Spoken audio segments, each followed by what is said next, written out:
Let the record show all the commissioners are present. Okay.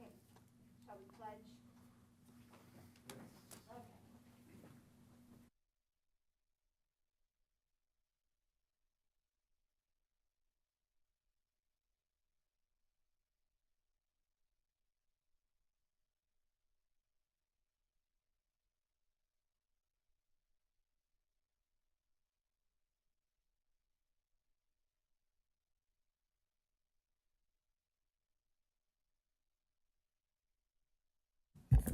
That is correct. I heard there was some interest in discussing all things recreation.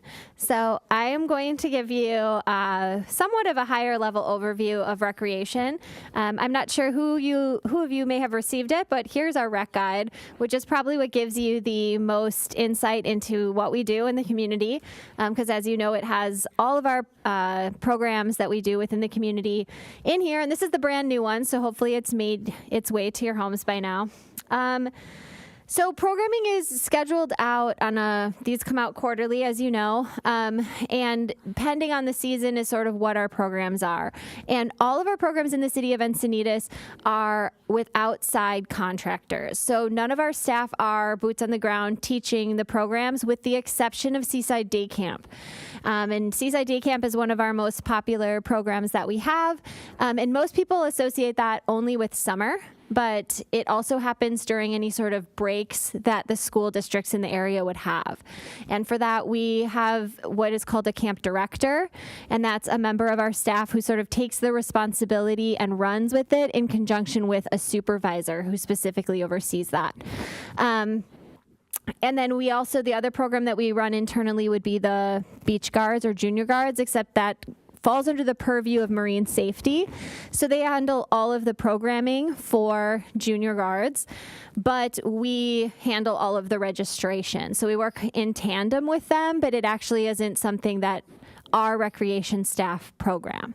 That's all beach, or that's all marine safety, and we handle all of the registrations, wait lists, withdrawals, swim test registrations, all of that are handled internally by recreation staff. Registration is handled through a program called ActiveNet, and there are a couple of programs within the rec purview that you can choose from. ActiveNet and a couple of other ones, which I won't go into detail on their names, are all possibilities. And every couple of years we go through and look at which registration system would serve the needs of not only our staff, but as the community as well. So we will be looking to reevaluate our software needs for registrations. In the next couple of months, probably we'll put together an RFP, and what that'll include is all of the things that we gather from staff that work within the system and any feedback that we've gotten from the public to determine what our needs are currently and which registration software would potentially serve our needs, but that would come from them responding to the RFP. Are any of you familiar with our RFP system for getting any of our instructors on board? Do you know anything about that? Okay, so as I mentioned, our staff, with the exception of the two programs, don't handle the programs in the teaching side of it. So what happens is we have something on the city's website that is a call for bids or opportunities to answer an RFP.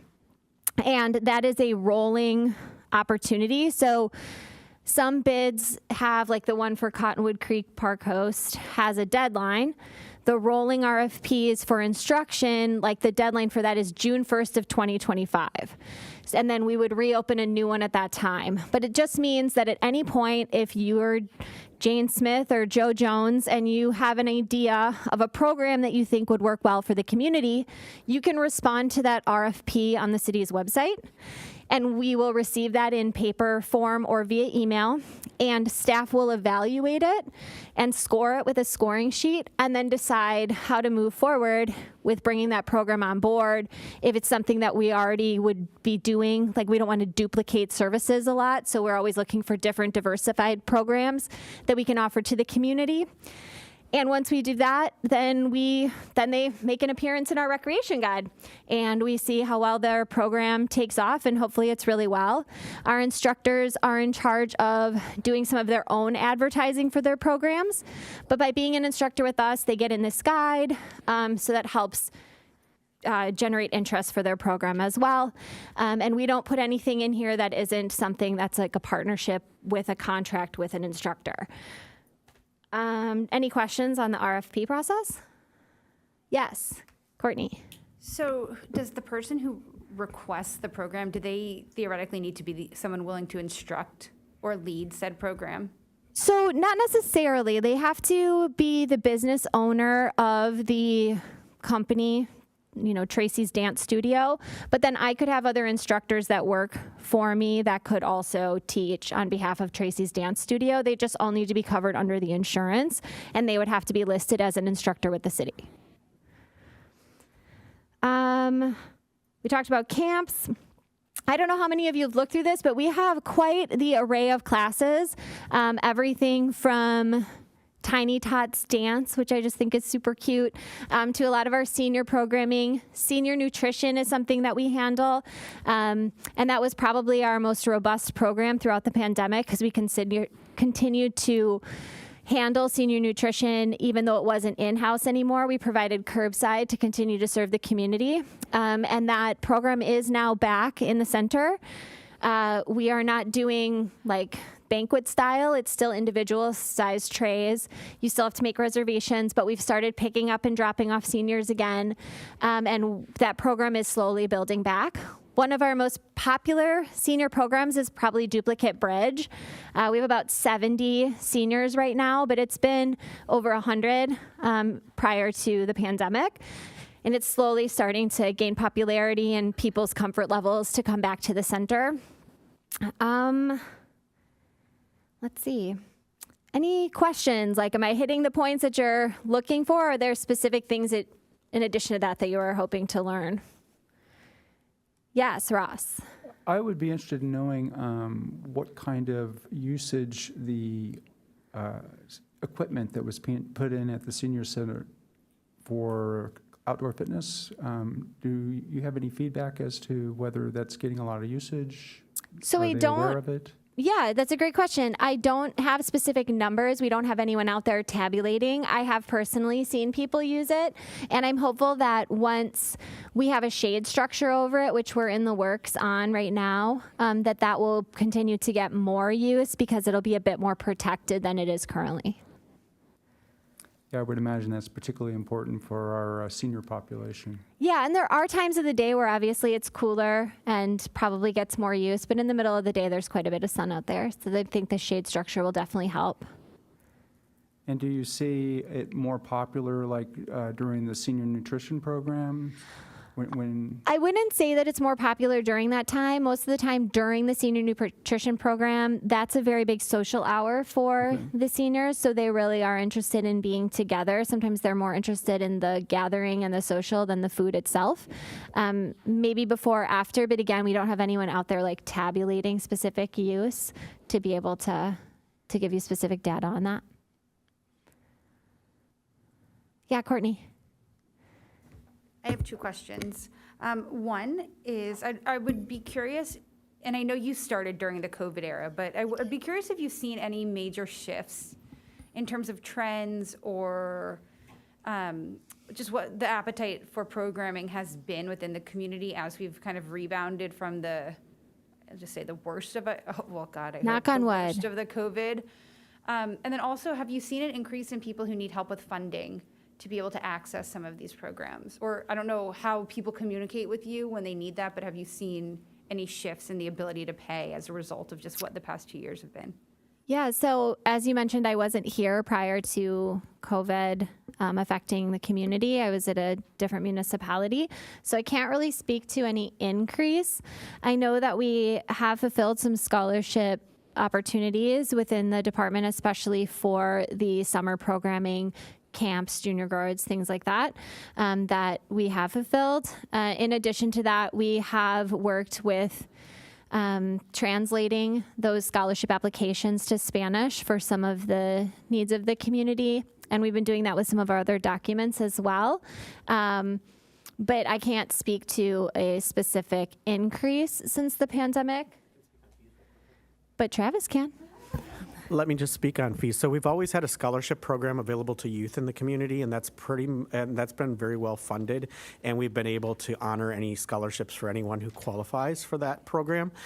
In addition, last year the city brought forward fees for all the different departments, but due to COVID and due to the ongoing requests from especially our renters for our facilities, we saw that they were really, struggling to be able to pay what our fees were, which haven't been increased since the community center was built. So we decided to hold off on bringing those fees forward to council until we get a better hold of the COVID situation and individuals are not asking for fee waivers or asking for a decrease in their fees. So we felt that that's the most responsible thing to do at the time, because we did have some organizations that were struggling a bit because of the COVID pandemic. And then as the other question was, have we seen any shifts? Again, I wasn't here prior to the pandemic, but I think that you can attest to the fact that movie night was very popular. I think it was one of the, and the egg hunt as well. I mean, people are out in droves. They're excited to be outside. They're excited to be engaging. I think we've seen that across our programs. Junior guard sold out in 6 minutes. Some of the sessions have about 150 people still on the wait lists. Unfortunately, we can't expand that program. We don't have more staff nor more beachfront. So that program exists in the capacity that it can in this moment. And we're fortunate to be able to provide such a dynamic program to the community. We have seen a little bit of uptick in RFPs coming in for fitness. We're hoping to see some more for arts with Pacific View coming down the pike and in the next couple of years, hopefully.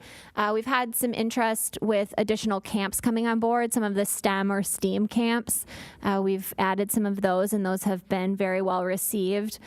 Whether they be using Legos to explore that or computer programming type things. But most of our camps for the summer are almost sold out. So the ones that are in the summer program are the ones that are not yet sold out. We did not publish the ones that are sold out and have waiting lists that are very long because we didn't want to get people's hopes up. In the guide, too, I don't know if any of you have taken a look, but there's a lot of free senior classes in the back here. And so we try and keep things very affordable for our senior population so that they can continue to participate in our programs offered, whether they be the free ones listed here or Mahjong or different yoga classes that we offer at the center. Other questions? Yeah, thank you so much. Oh, sorry. That's all right. So many questions.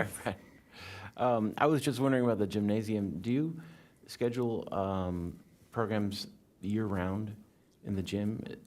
Just but Yeah, is there a certain time of day where it's open? So we have a gym calendar that's rolled out every month and is updated with what programming is going on in there. We have open gym midday, generally for adults to come during their lunch hours to participate in like pickup league. In the evenings, a lot of it is our master sports, which is youth basketball. They formulate teams and play right after school. It's generally open gym as well, but it is very much scheduled out. Okay. And how late is the gym open till? It's open till center close, which is at 9 p.m. Okay, thank you. Does the city work with the Y at all? The So- programs are so similar. So we try and pay attention to what the YMCA is doing so we don't have a total duplicate in services. We don't want to compete with our neighbors. We want to make sure that we're offering diversified programs to the community. We do work with the YMCA when it comes to field allocations, which is something that we haven't spoken about, and I can certainly touch on that a bit. As you know, we have ECP and Cardiff Sports Park, and we also allocate for ECI. And so in that arrangement with the YMCA, we maintain the fields, and we also allocate the fields to different groups in the community. We do that on a 2-time-a-year basis. We actually just had the field allocation meeting a couple of weeks ago, and Parker Anderson is our supervisor who's in charge of that. He does an exceptional job of working with a lot of our groups in the area to ensure a fair allocation of space. What that entails is basically them turning in forms of what they need during the 6-month period we're allocating for. Obviously, the season of the sport is taken into consideration when those allocations are being created. Fortunately, in this city, our groups tend to work together very well and will relinquish space they don't need if other organizations are in need of that space. That's not necessarily the case in other communities. So we're very fortunate, and that kind of pings off the YMCA question where we do allocate the ECHE fields. I have another question. Sure. Were you done, Brad? Yes. Do we collect any demographic information about the people both using the services from like probably more the senior perspective, and then who is registering for our programs? Can you clarify the question? Like, do we have race? Do we have gender? Do we have kind of preferred languages spoken? Like, do we collect any of that? And I'm asking in the lens of like, as we look at DEI work, are we servicing the people using our programs, or are there segments that we're missing? I'm just curious if we even collect that data alongside program registration. I don't think we do. So right now, we collect the age of the individual. We collect gender as well. But beyond that, we don't really collect like the ethnicity of the individual or anything like that. I don't know off the top of my head if Active has the capability of doing that. And we would also need to check with risk and legal on what we would, how we would approach that, and if that's something that we could create or that we could collect data on. Thank you. I will say the reason I asked for a clarifying question is I didn't know if you were referring to like residency versus non-residency and how that was looked at. And obviously we get that because they have to create an account in Active to be able to register for programming. So we do know if they're resident or non-resident. It is something that we also look at and ask for rosters for when considering field allocations.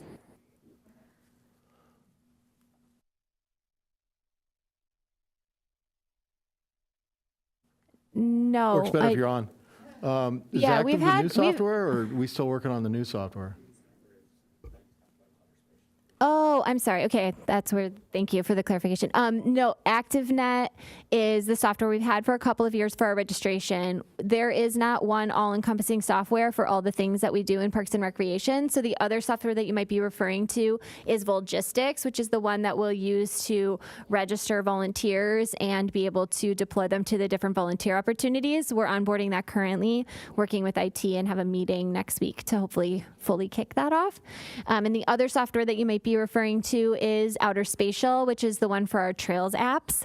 And that is the one that Nick Buck, one of our supervisors, is spearheading with GIS information to be able to better utilize our trails and amenities.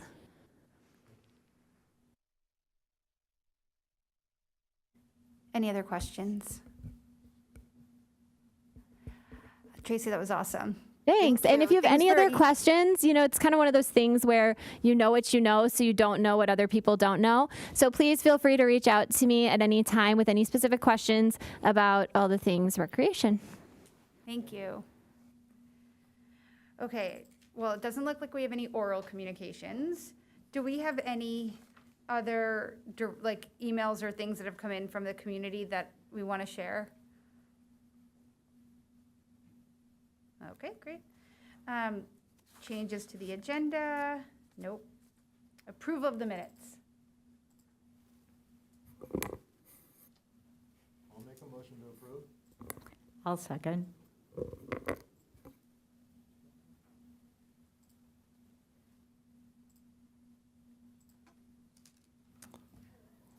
We'll go ahead and take a vote.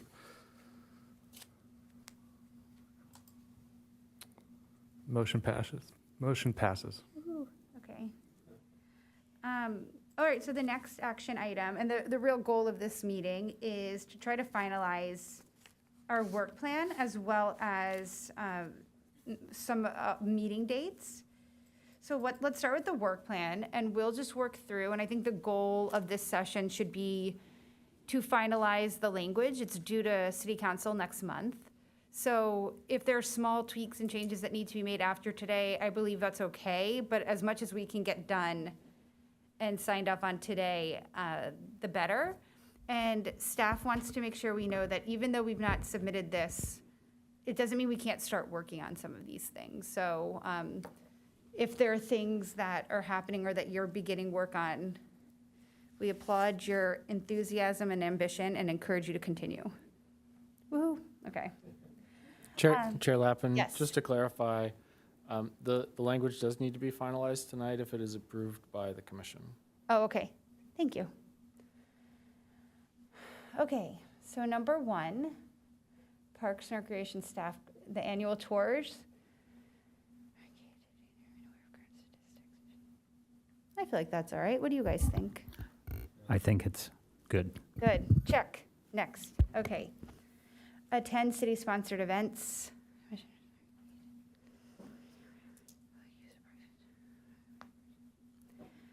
The only thing, and you guys tell me if we need to clarify this or we don't think it's necessary, but I know that Commissioner Hanson and I had signed up to help kind of be points of contact for the holiday parade specifically. Staff, do we need to clarify that, or is it okay to have our names attached and the outcome be somewhat vague?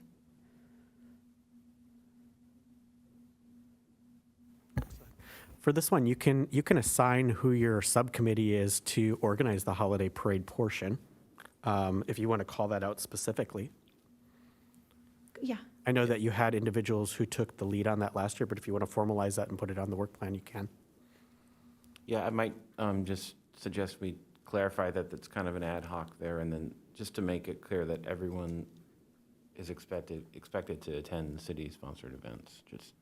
So yeah, maybe it's all commissioners are engaged, and then this ad hoc will help to coordinate the holiday parade. Yes. Yeah, go ahead, Brad. I'm a little bit against saying each commissioner participates in a minimum of two events if possible. I think we're all getting to as many events as possible. So that sounds like we're getting required to do something when we all want to do something.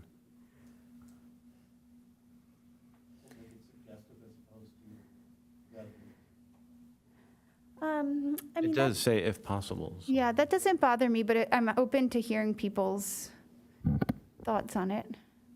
I might just move it to the outcomes section. Yeah, that's not a bad idea. All commissioners are engaged in interacting with citizens, with the goal of attending at a minimum of 2 events, if possible. Yeah, I think that's fine. Is that okay with you, staff? I think if possible leads it to, okay, well, I couldn't make it to 2 events, so I'm not going to do any.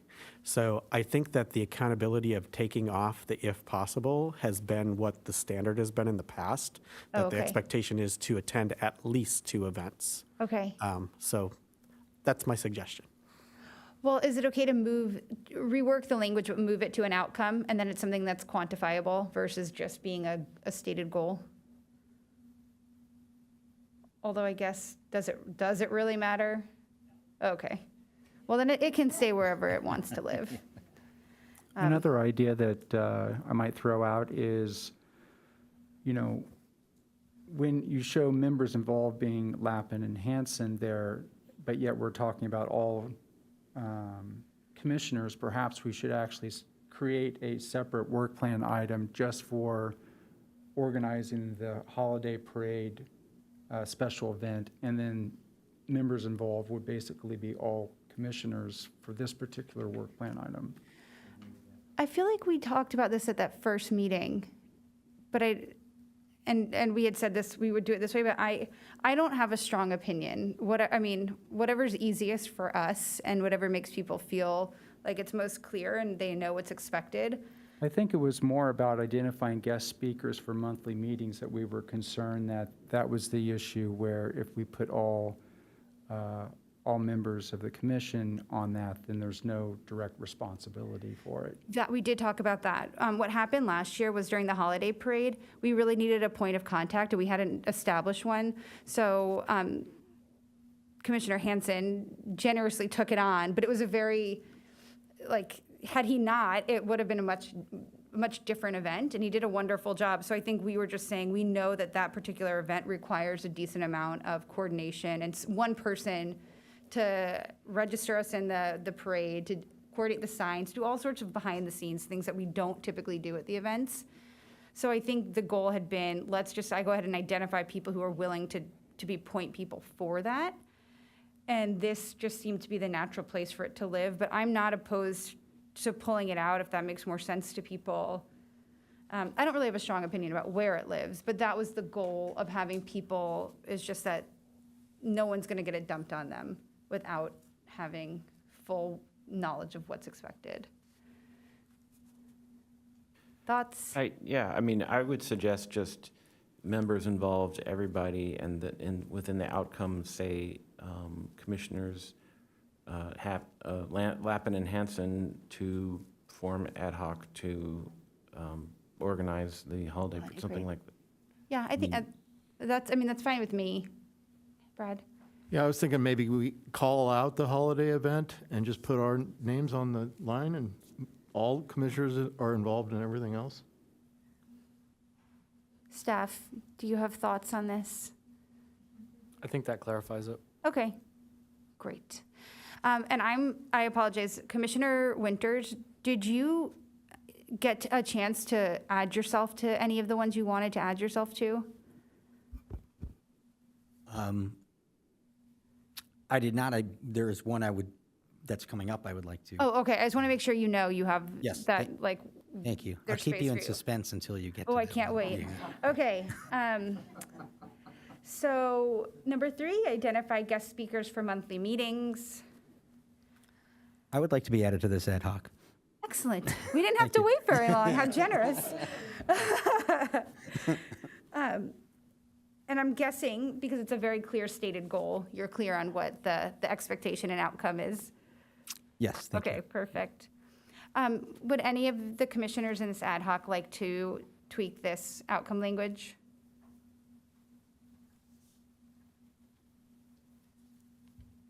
I think it's excellent.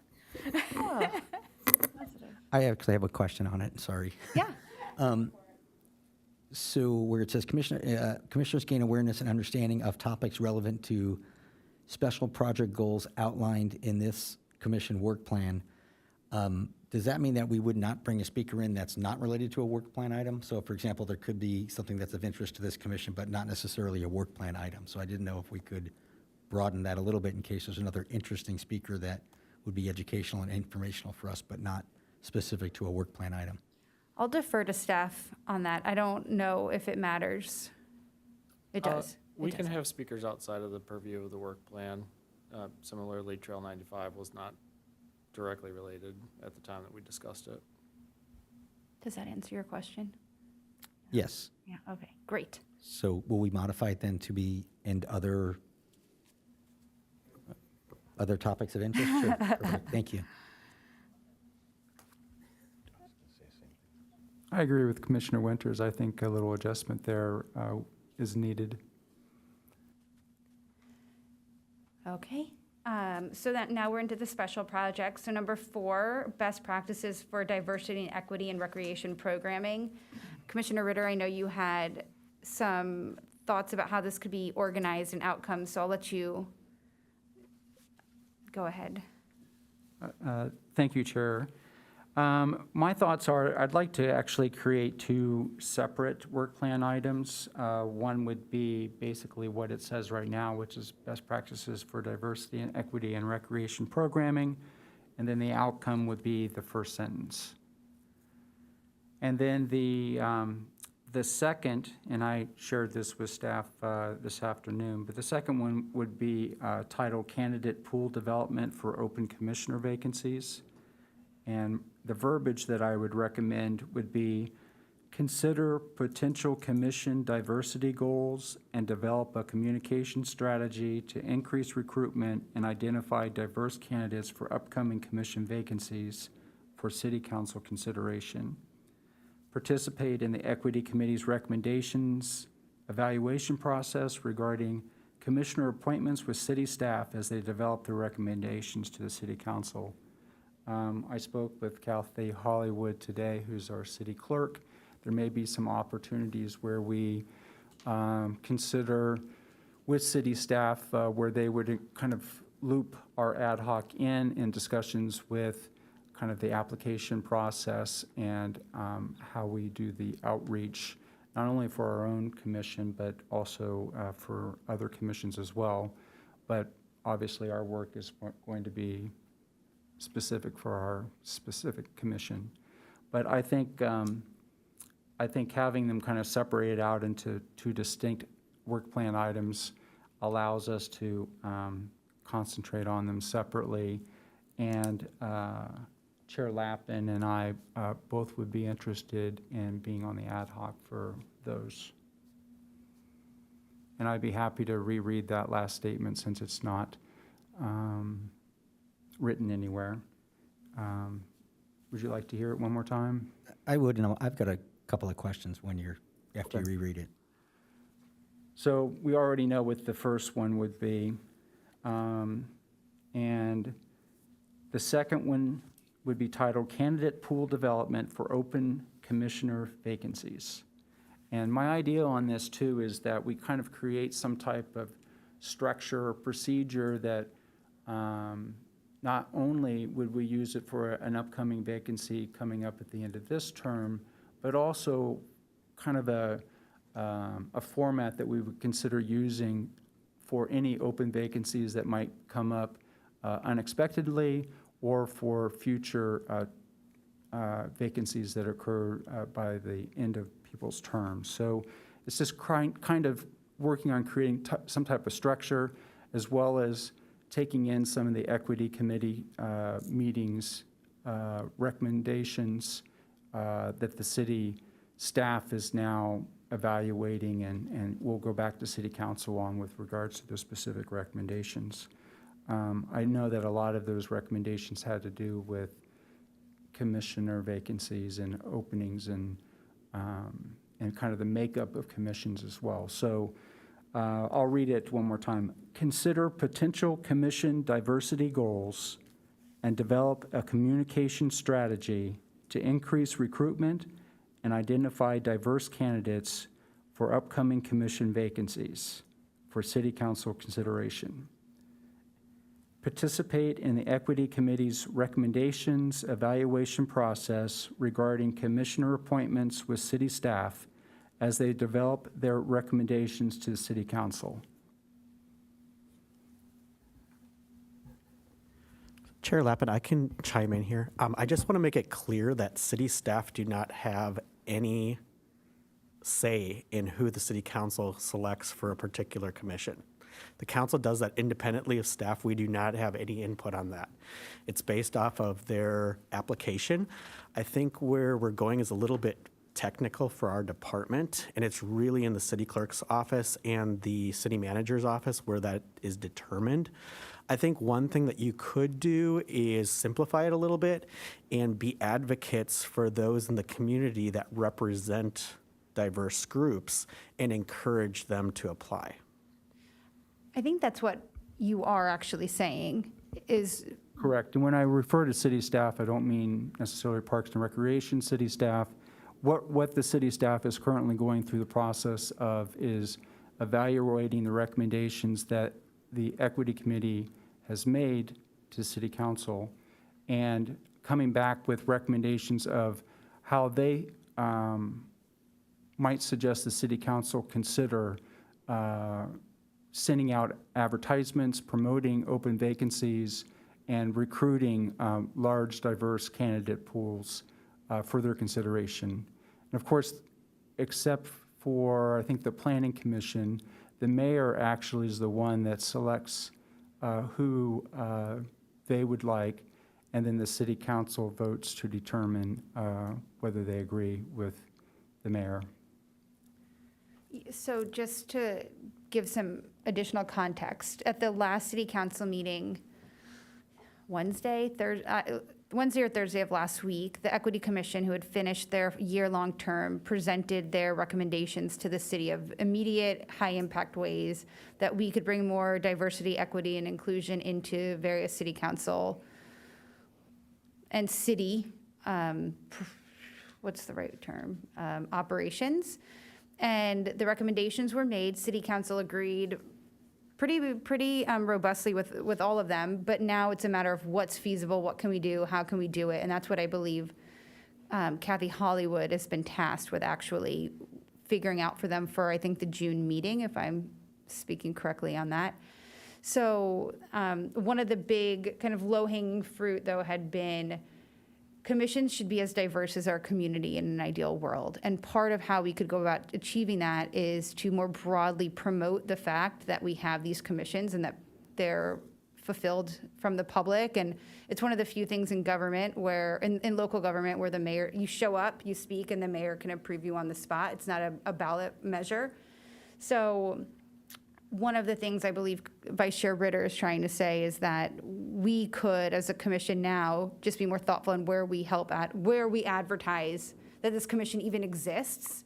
And if and when there are openings, maybe in our programming guide, maybe within other organizations within the community that we work with, who use our fields, who promote the programming that we are working alongside. So I don't think it's so much change the process or do anything unique to Parks and Rec, but within the context of who we serve as Parks and Rec, could we be more broad in who we're appealing to when these opportunities arise? Is that a fair summation of what happened with City Council, the equity kind of results, and what low-hanging fruit we could potentially apply during this work plan? Does that feel? Yes, that's a pretty good summary, I agree. Do you feel, staff, that that's an appropriate work plan item and outcome, is just trying to help be more thoughtful about how these vacancies are communicated? Because right now, I think it's the website and it's the local newspapers, and that's it. So the communication that you're talking about is absolutely operational. It doesn't require a work plan item. Oh. We can coordinate that with the city manager's office to make sure that when those vacancies are to be filled, that we could put an ad in our Parks and Recreation guide. That's a suggestion from the commission that we can do operationally. I think where we're kind of getting into the weeds a little bit on this is that the council or the staff have not come back with the recommendations that were feasible from the committee. So we're putting the cart before the horse. I think, like I said, what a more feasible goal would be is we can certainly take that on with Kathy Hollywood and coordinate that. I think what a more feasible goal is what I stated earlier. When the advertisement comes out, we can let you know, and it's really going out in the community and getting to talking to people and seeing who has expertise in Parks and Recreation that has a diverse background, or maybe they have something that they want to see highlighted in our programming or our parks, and really try to encourage those individuals to come forward and volunteer for a commission seat and apply. I think that I'm not being very clear on the second part. It's that a commissioner would have a seat at the table in discussions with city staff, Kathy Hollywood and the legal team, the city manager, whoever may be involved in making some of these, or being involved in the debate as to what is it that we want to do? Should we change some of the questions that we ask on the application? Is it possible or legal to request some demographic information that would be included in the application? So basically what I'm suggesting as part of the work plan item is that we would have commissioners sitting with city staff that would advise and discuss our thoughts with regard to the process, and that our input would be considered as they make their recommendations to City Council. I hear what you're saying. What you're talking about, though, is all-encompassing in the entire city. It's not just Parks and Recreation, and our purview is Parks and Recreation. So we don't have that input with the city clerk's office or the city manager's office as far as what we should put on an application goes. And I do know that the committee talked about some of these recommendations. Those were brought forward. So those are all being reviewed as well. And I know that initial discussions that, Kathy was open to hearing some of those ideas and such. But it is all encompassing as a city as a whole on all commissions and not specific to Parks and Recreation. Go ahead, Commissioner Winters. Yeah, and thank you for those comments. And also, I'm aware of and appreciate the work that the Equity Committee did. What I'm just concerned about, and I'm echoing a little bit, but none of us as commissioners right now, while we applied to be a commissioners, we weren't sort of selected by this group, nor were we selected by staff. We were selected by city council and mayor based on a vote. So I'm just concerned that we're adding a work plan item with the end result being it's still the same processes at the city council level as opposed to this level. And I'm just concerned that we are getting down more of a city council policy, however they choose to enact it. And again, one mayor may enact it or one way and another mayor may do it another way, that I feel we're getting down a path that's a little bit away from our core responsibilities. And I'd kind of like to keep us as focused as we can on our Parks and Recs responsibilities as opposed to, again, I'm not saying we shouldn't in practice or operationally try to integrate some of these suggestions, but I don't know if that's a work plan item for us as our responsibilities as and specifically Parks and Rec commissioners. So that's where I'm having some trouble.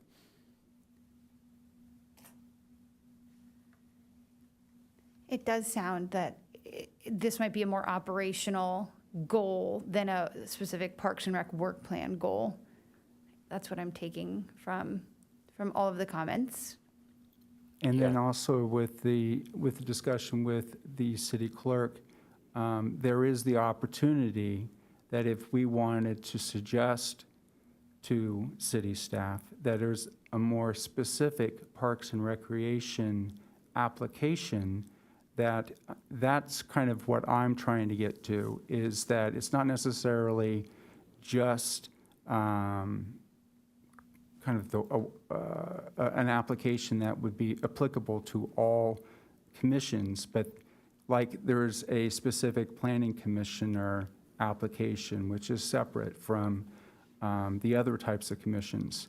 So I guess my question is we might be able to provide additional information and opportunities for applicants who apply to become commissioners to provide some information that may not come out in their 2 or 3 minute personal interview with the mayor and city council, that would be available to the city council to review on a Parks and Recreation specific application. So I think a question to Director Carlin is, can that be accomplished outside the work plan? Or I think that could be accomplished by simply bringing some of those ideas forward to staff that we can relay to the city clerk's office. I don't know that it's a specific work plan.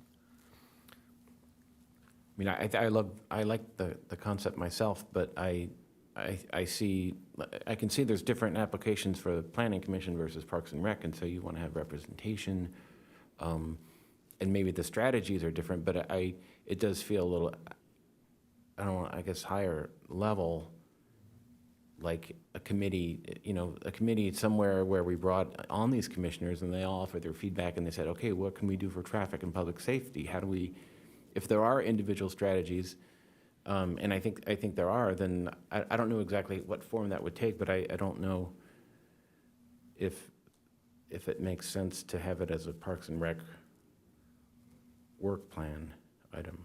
I don't know. Well, it sounds like it's probably not a work plan item. That doesn't mean it can't be actioned. It just doesn't sound like this is the place to document and action it. I think that, in hearing your feedback, and thank you for sharing your thoughts, that perhaps if we just move forward with the first sentence and not the second sentence, that might appease some of the concerns, which was basically the idea of advocating for a larger and more diverse pool for the mayor and city council to interview for open vacancies. But I think what Manager or Director Carlin was saying is that that's operational, that it doesn't need to be documented. Is that correct? I think what Commissioner Ritter is saying now is that what I had previously stated, where we encourage people that have diverse backgrounds, that have an interest in diverse offerings and inclusion and all those types of things that D&I cover would be appropriate. Okay. Okay. Vice Chair Ritter, is that still exciting to you? So are we saying that the first sentence is something that we could add to the work plan? Which would be, consider potential commission diversity goals and develop a communication strategy to increase recruitment and identify diverse candidates for upcoming commission vacancies? I think we've got a thumbs up. All right. How does the rest of the commission feel about that?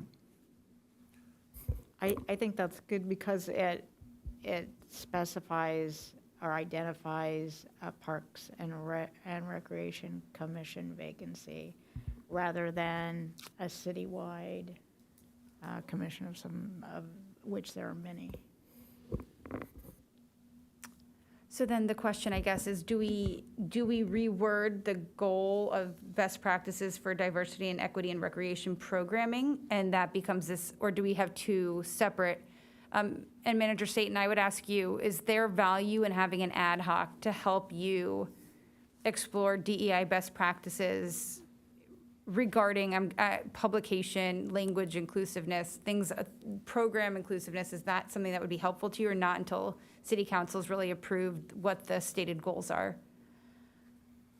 I would say that it would be best to wait until the goals are established. Okay. However, it would, should they decide that that's where the focus is, that it would be beneficial to have that.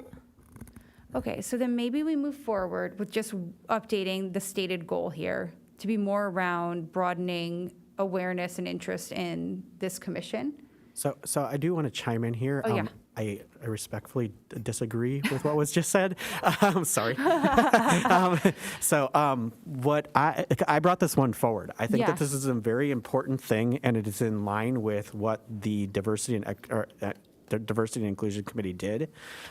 It's in line with what the goals are of the City Council, and it's something that we really haven't explored a lot. Is really looking at what is the best practices for diversity and equity in recreation programming. How can we diversify our programs and appeal to populations that we're not serving? And that doesn't just go for, members of Hispanic families or people with disabilities, that kind of thing. But one of the things that I'm thinking of is, how do we attract the baby boomers? We have a huge population of baby boomers in town, and I don't feel that we're accurately serving them. So how can we attract those individuals to our programs? And the Senior Commission is also looking at this. How can we attract those baby boomers who are still working but want to recreate? What's the specific time they're looking for? What offerings are they looking for? And what's that sweet spot? For when they're getting off work and going past our community and senior center on their way home. So I think that that's important stuff to look at, and it's not been done since I've been here. My apologies. I misunderstood the question. I thought that you were asking specifically about like how we describe our language and not necessarily what programs or the things that Director Carlin was addressing. So that kind of ad hoc committee is absolutely of benefit because it is something that we definitely struggle with. There is a lot of research out there currently that I page through in Parks and Recreation guides and publications that talk about best practices. I don't know that anyone is doing it perfectly, and so to have some assistance with that would be beneficial. I thought we were going down to more minute details about like what grammar to use, not necessarily specifically to what programs to offer and when they could be most beneficial and what other communities are doing that could serve ours. And I think I mentioned at a previous meeting, the National Parks and Recreation Society, we're all CPRP, which means Certified Parks and Recreation Professionals. So that means we have to do a lot of CEUs every few years to keep up on the trends and different things that are happening in parks and recreation. And one of the things that NRPA did a really good job of last year is doing a lot of presentations on diversity and equity.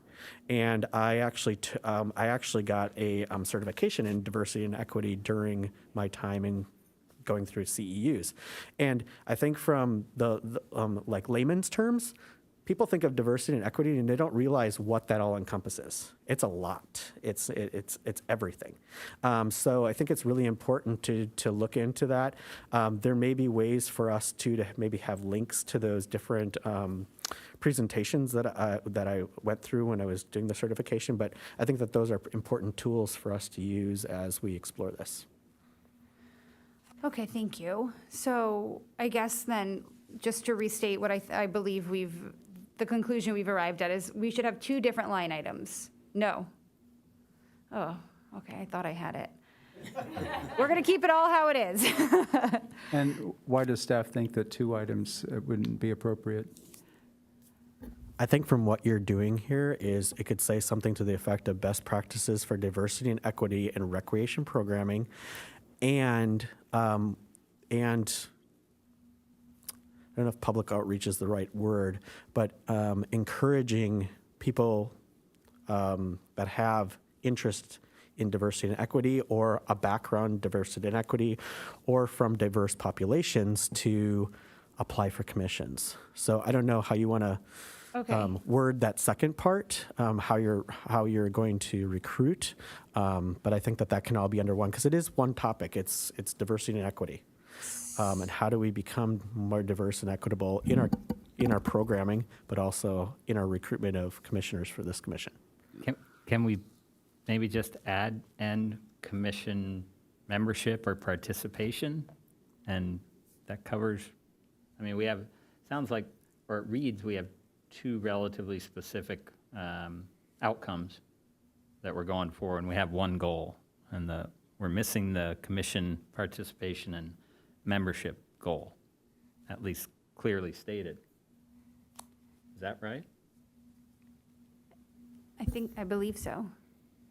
Yes, correct. Yeah, I was re-listening in my head what you just said, and it finally clicked. Yes, that's what we're missing. And then Tracy had one other question for you. I'm just curious, as far as it says best practices for diversity and equity in recreation programming. However, DEI also has inclusion as an area of focus. So wondering how the commission feels about best practices for diversity, equity, and inclusion in recreation programming, as it is something that we discuss often. That was in the verbiage that I suggested this evening. Thank you for the reminder, though. So, okay, so this will stay largely as written here. So, Vice Chair Ritter, is this still something you're interested in being on the ad hoc for?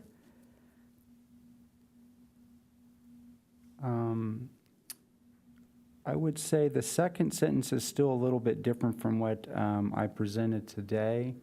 I'm also, I agree that diversity is the predominant goal here, but I'm also interested in helping develop a larger candidate pool. So whether it's more of the same or larger can be diverse. I mean, it's it can go either way. I would say that this first sentence is a huge undertaking, and I have been considering whether I even wanted to take on that particular goal, just because I realize, having gone through a year of the Equity Committee, about what a large canvas this can be, and I have been concerned about my available time to kind of dedicate to it. So,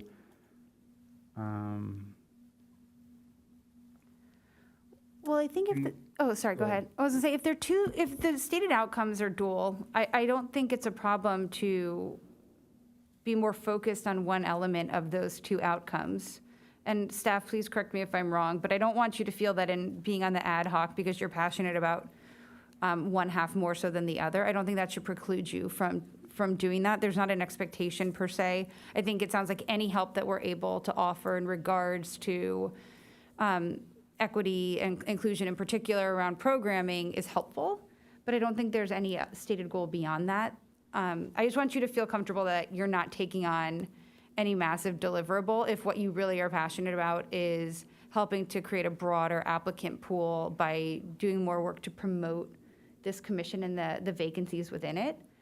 And I just want to make sure that's clear that there are elements I think you can be more engaged with than the whole thing, or it's also totally fine to say this isn't something I want to take on anymore. well, I appreciate your sensitivity to that because originally my interest was really on looking at the specific equity committee's goal of creating a more diverse pool of candidates for the city council to consider. And then staff added the first sentence to this. And I didn't really know too much about that until it kind of showed up. So I would say my greatest interest is in kind of completing the work that I started on the equity committee. But I may have some time available that I can work on some of the other things too. It's just that I'm one of those types of people that once I get into a project, I kind of have to go 100% into it. What is your level of interest, since you would also be on the ad hoc? I'm happy to support staff wherever I can and am able to do so, and it's helpful to them. I feel like there's enough happening that I'm personally naturally involved in within the community that helping to promote the fact that this commission exists and what it means to be an applicant for this commission. I feel like that's not necessarily a stretch from my day-to-day life. To a group of people who historically probably had no idea that this commission even existed. So it does not feel like a huge task to me, but I might be very naive. I think it's important just to learn more and be more aware of DEI on all levels, especially as it relates to programming within a community that is broadly inhabited as Encinitas. So I'm still interested personally, but I want you to, if we have to decide it tonight, like no pressure, but also. So Chair Lapin, I just want to clarify something. Okay. One thing that we're going to add to the top of this work plan that I just noticed, and that's why I scrolled up, is we are going to put at the top of that last column projected outcomes, because when we're at this point, these are projected outcomes. You know, there's a lot of things that we can incorporate that are going to meet the needs of the community as far as DEI. Can we do them all? Probably not. But, you know, it is a stepping stone that we can say these are projected outcomes, and we can start looking at things that we can recommend. And, you know, we've talked on numerous occasions about different things that we're doing in our work plan. And what are some of the things that we can get done now? What are some things that are long-term goals? And what are some things that are longer-term goals? And perhaps if we were to, you know, it doesn't have to be defined here, but when we get into the nuts and bolts of this, if we were able to break that up a little bit, I think it'll be a little bit easier to digest for commissioners who are on this ad hoc committee. Go ahead. Yeah, I having been through the cycle one time, where at the end of the year, you really are trying to achieve everything that's been put in as even a projected outcome. And we've been through that, where it ends up adding a lot of work to trying to complete as much of it as you can. And I would strongly suggest to this ad hoc that you maybe take a minute and reevaluate if you just want to look at this as an operating item as opposed to a work plan item. And we're all effectively ambassadors for the Parks and Recs department. And if this is a goal that we all believe in we can do that without it necessarily being a work plan item, which I think then relieves some of the burden from staff. But it doesn't mean that we're not putting less emphasis on it. I think it's just not a work plan item that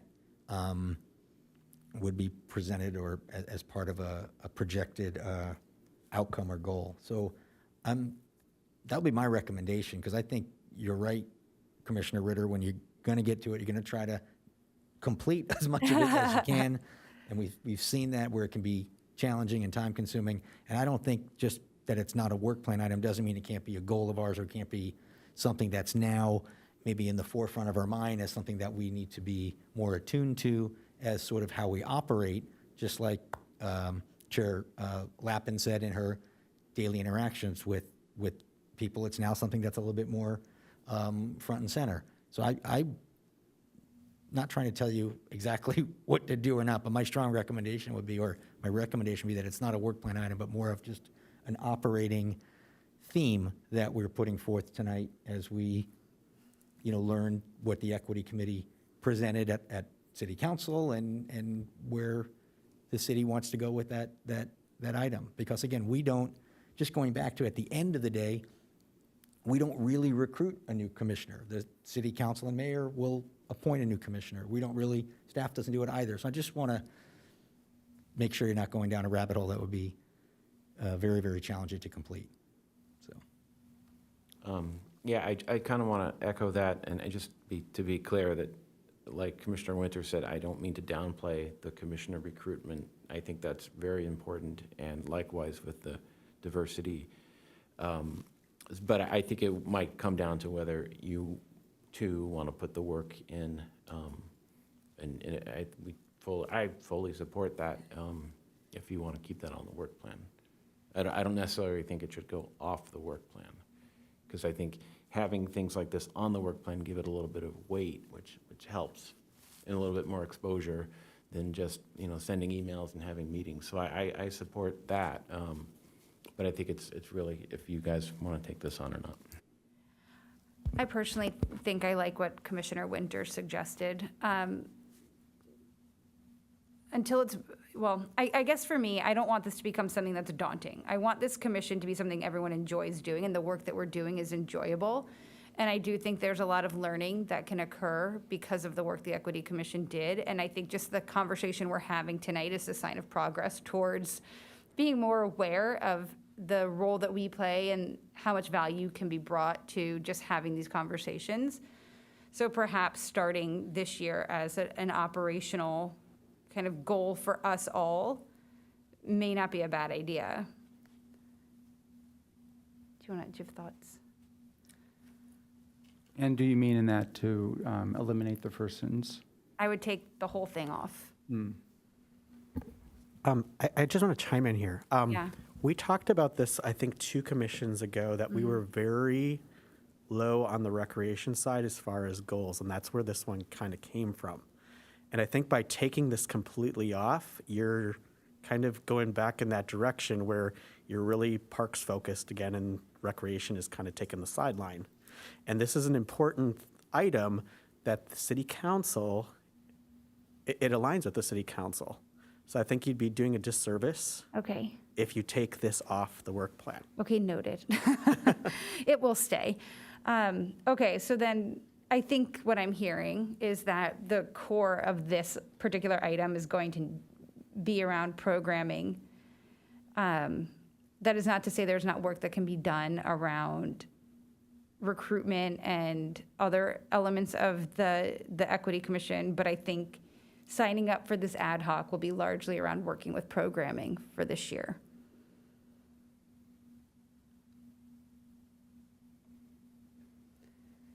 So I will stay on this ad hoc, but Commissioner Ritter, I think if your goals are more operational and your passions are more operational, I think that's totally appropriate. I would like to move on sooner rather than later, just to get to all these other ones. So can we circle back to this maybe if you want time to think about it? Yes, please. Is that possible? Okay. Okay. Number 5, volunteer recruitment and implementation. Commissioners Warren and Hanson. Are we okay with the stated outcome? Yeah, sorry. Projected, excuse me, projected. Getting out of diversity mind. Yeah, I think I had made a suggestion to change promote to more like offer feedback and support. I just want to make sure it's better defined what our role is. And maybe staff can speak to that a little bit, because I'm not really sure. I don't know much about the program now. The program doesn't really exist as a formalized program, so that's where we're looking for an ad hoc committee to sit in and get the community's perspective and an outside staff perspective. Okay. Just on the like how it's run, how it's organized, the best way to recruit things. Okay. Yeah, I didn't know really what promote meant. So I don't know if we need to make that more clear. If not, I'm fine with it.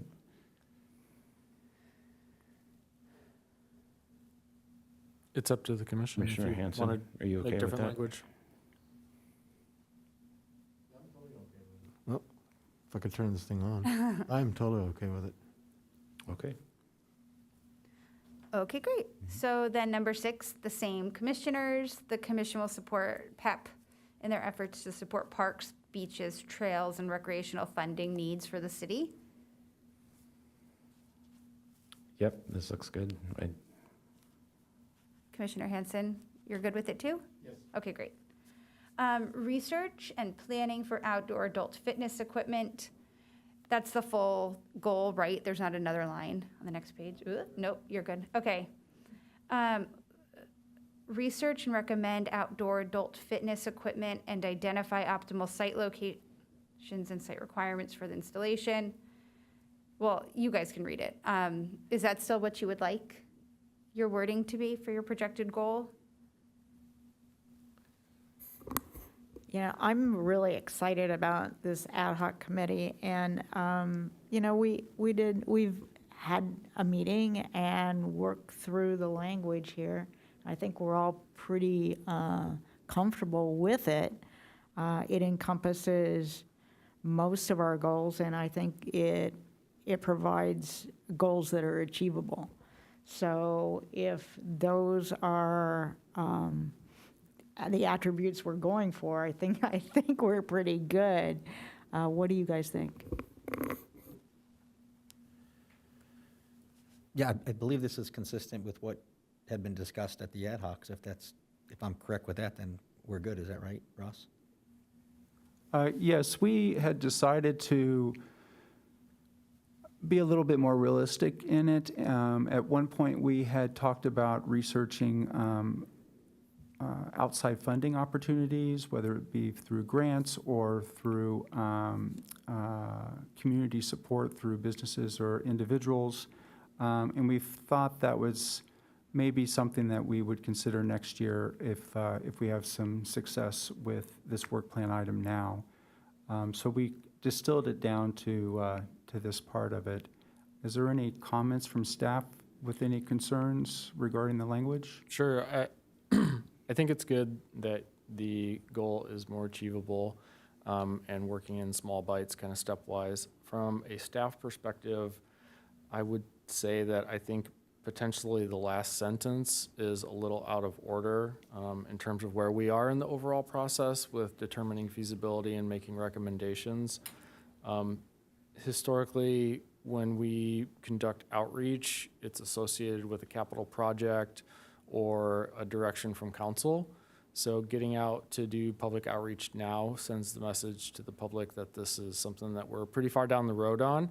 So my recommendation would be to include that in a later step when we are further down the road, we have a capital project or a playground replacement or something that is established, or we have further direction from council, and we have, a discrete actionable item associated with it. I can also chime in. So one of the things that you could keep this in, and I was thinking, and I'll see if David is okay with this, since he'll be pretty much leading this with the ad hoc committee. One of the things that I was thinking is coordinate with city staff to conduct the appropriate public outreach when the time presents itself as the appropriate time. because there's different ways that we do community outreach with our projects. Sometimes it's a survey is appropriate. Sometimes it's our various CPP meetings. When we did Olympus Park, I think we had 5 community meetings where the designer came out and they did a charrette, and we looked at different options as far as design, and really took community feedback in to come to what Olympus Park ultimately was. So we'd have to look at that. But David also brings in another element is, when we talk about these parks and implementing adult fitness, we have to also look at the plan for the park and see if there are any considerations that we have to take into account. Like out at Scott Valley, we ran into a situation where we had a wetland barrier that we weren't aware of. So that changed the entire design and the scope of what we could actually do at that park. So these are all different things. So I think putting in, things like feasibility, that type of thing, will help with this, but without taking out what your intent is here. So that would be great if we could just add a couple words in there to reflect that. And by the way, I just wanted to mention, I was just in Wisconsin visiting my family.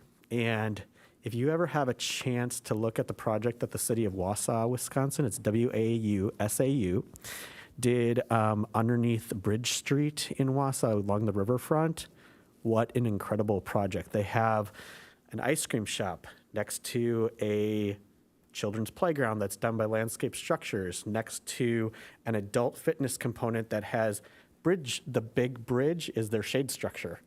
And then alongside of that, they have a warrior course that I nearly died on. But if you get a chance, look at that project. It's incredible what they did there at the riverfront, where it was basically overgrown areas where they had some encampments and things in the past, and really were able to reactivate that space. That's very cool. I had a question with regards to just preliminary community outreach. Does the Park and Rec Department ever do anything just to see if there's a general interest in a particular project, rather than saying, well, we have this capital improvement project that we are seeking a budget for, and this is what we think it would be? We were just curious if, for instance, we set up a table along the CRT and we collected survey information as to, would you be interested in actually having a fitness court along here? And we can gauge whether that is just a Ross Ritter passion or whether it is something that the community is really interested in.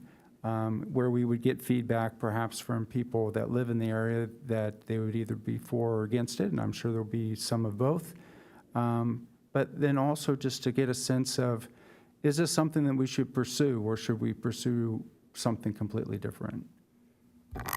I can speak to that at a couple different levels. The first, highest level is, of course, our Parks Master Plan, which really influences the amenities that we include in our parks. And as we mentioned, we're largely built out and focused on operations and upgrading and changing out equipment. And so we rely heavily on the master plan for that. Additionally, park and beach supervisors are at sites every day, speaking with members of the public. We get feedback from members of the public every day about what they see, what they want, what they use. And then we take calls and emails from members of the public every day. They come to my desk and I speak with people about what they see and what they want. And so I think those are really the main ways that we take that feedback now. I will tell you that my landscape architecture and planning background would dictate that if you set a table up at CRT and ask people if they wanted something, they'd probably tell you either no because of a reason that has to do with where they live and blocking views, or yes because they want amenities. Similarly, if you asked them if they wanted a fitness court or a playground or any of those things, they're likely going to say yes, not because they're particularly passionate about that element, but from a public standpoint, more offerings from your local Park and Rec department are better. So we have to be kind of careful with those things. If we go out and say, do you want X, and we don't offer a lot of viable alternatives in the way that the master plan does and the way that that process is set up, we can really kind of skew that results that we get back. And so that's why we don't typically do it in that way unless it's associated with a capital project, or in the example of the ECP major use permit. When we get further into that and we have our CPP meetings, we'll take public input there. Thank you, that's valuable information. And we obviously don't want to start proposing something and they think that it's around the corner. So, you know, we don't want to rile up the community and go, yeah, we want this, and then it's like 5 years until it gets delivered. So I can certainly understand that aspect of it too. I was just looking for some type of temperature gauge. But I would be fine if you wanted to remove that whole sentence on outreach. What do my fellow ad hoc committee members feel about that? I just wanted to say with the e-bikes, we went out and asked about e-bikes, and it wasn't scientific, and we didn't say, we didn't create a keynote presentation and say, oh, this is, people hate e-bikes, it's, lower the speed limit. But I think there's still value in that. If you want to do, I would go out there with, just to get feedback. It's not going to be a definitive answer, but I still think just going out, and I think that's part of our job, is to interface with the public and listen. So I don't think that is there's value in doing that. So I like the idea of that, as long as it's not like, we're Parks and Rec and this is what we're going to, we have to be really careful. That's what I think David is saying. But just to get some casual input, I think is a good idea. Yeah, I'm just a little confused. I'm not sure how different this is than when we did a survey, if you will, and then a discussion about whether pickleball or tennis courts, kind of how they should work their court time. I don't think that I there think at was that time we were hearing a strong draw from the community for those amenities, as opposed to going to the community and saying, would you like something new? I can elaborate on that. When we were focused on the pickleball and the tennis use, it was a huge conflict in the community, and that's why we had the commission take it on. The other thing about that project is it wasn't huge capital. It didn't have a big dollar amount. It was really looking at shared use of things that already existed. We didn't really have to invest much money in new signage. So that's a big difference as well. So are we comfortable removing that last sentence from the stated projected outcome? And just that last sentence? You done? Yeah, I think we can be. And here's why. I think the most important thing we can do right now is to get some adult fitness equipment out into some suitable sites so we can start to get some feedback. I understand that you don't want to run the risk of exciting the public about adult fitness equipment in locations that may or may not be attainable.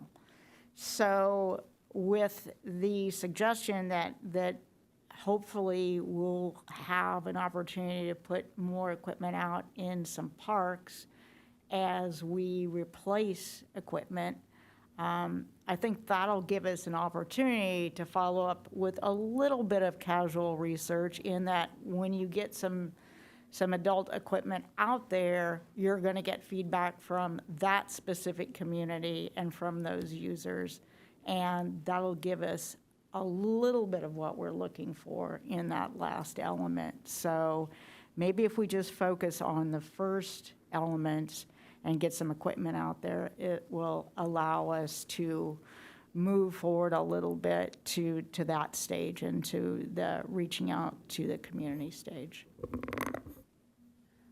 Okay, are we good then? Okay, great. So the final one, number 8, was the Trails Master Plan. And I apologize because I clearly did not read this before and send you an update, but I believe what we had said our projected goal would be to reflect the accuracy of outer spatial once launched, and really walk the trails and try to make sure that what's being reflected within the app is accurate of what's happening on the ground, with also a kind of secondary goal of identifying potential places for wayfinding signs where and when it makes sense, and just submitting those to staff. Commissioner Warren, is that what you were? Yeah, it's funny you say that, because I actually really like this. I was just thinking, if we add the outer spatial item, I mean, maybe it's a little too complicated, I don't know, but I like that there's lots of opportunities here for us to contribute. So I don't know, did this come from staff, or where did this come from, this wording? I believe that this is a mashup of what we talked about in prior meetings. And I added the recommendations for trail naming opportunities when new segments are completed. Mm-hmm. So maybe it's not updating the master plan so much as our, well, I guess the master plan and outer spatial should theoretically be one and the same. The master plan obviously will show future, but outer spatial should show everything that exists to this point. So I think the goal had been more around the accuracy of what we're putting out there publicly, which, again, I anticipate will be outer spatial.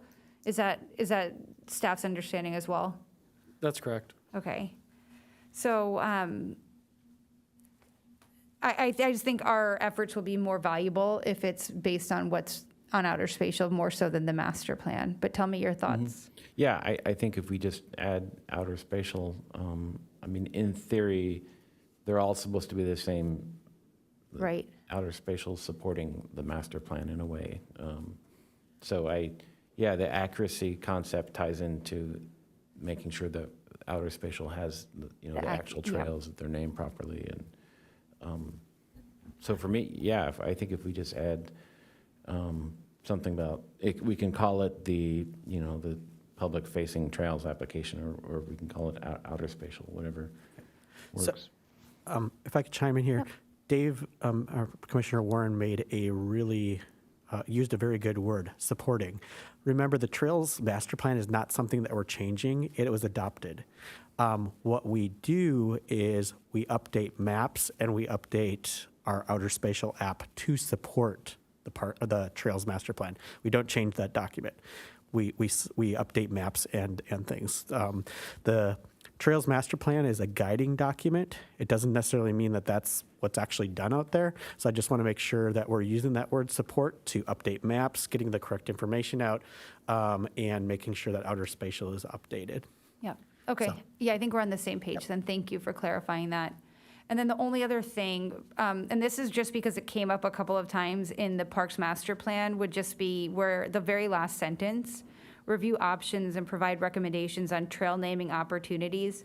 I'd also just like to add in there, and wayfinding signage, and that's not saying that we are committing to putting dollars behind that necessarily, but I think if and as we're out on these trails, if there is an opportunity where wayfinding signage could make sense, I'd like to be able to send that to staff just to file away, because it was something that, again, came up a couple of times in that master plan document as something the community valued and wished we had more of. Is that appropriate? Yeah, I think that's good. Okay. Are you good then, Commissioner Warren? Okay. Go ahead. So is it possible to actually have this work plan be editable, where we can actually make those word changes, since we're changing Oh, you mean multiple live? things? I mean, because we're supposed to vote on approving the plan tonight, is that correct? I don't have access to it from here. Okay.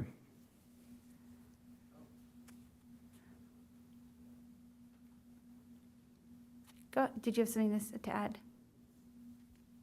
I would be available to join work plan number 8 if there was a need for that. So Great. Yeah, we'd love to have you. Okay, yeah. I was asking privately. I didn't want to be rejected in public. Oh, I thought about it, but Thank you. Yeah. Okay, so do you need more time? Do you want us to go on to the dates and then circle back to you on the DEI item?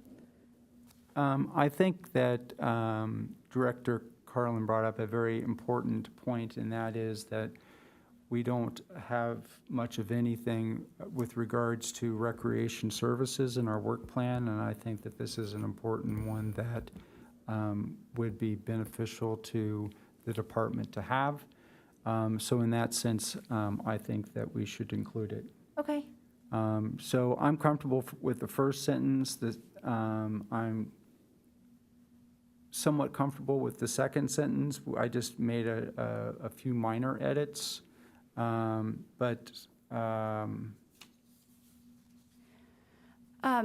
would say also we'd rename the special projects heading to be a little bit more illustrative, since we're not doing two separate work plan items. Manager Norgard, can we circle back with the exact text after the meeting, or do we need to do that live during the meeting? We need to do it if it's going to be approved tonight. Okay, so is it okay to hear the text, the edit request? Okay. Yes, So please. For special projects, go ahead. So for special projects 4, I would just take in recreation programming off and maybe just include best practices for diversity, equity, and inclusion. Then for the outcome, I would keep this first sentence as is. The second sentence would change just slightly. I would, instead of evaluate, I would say consider potential commission diversity goals and develop a communication strategy to increase recruitment and identify diverse candidates for commission vacancies.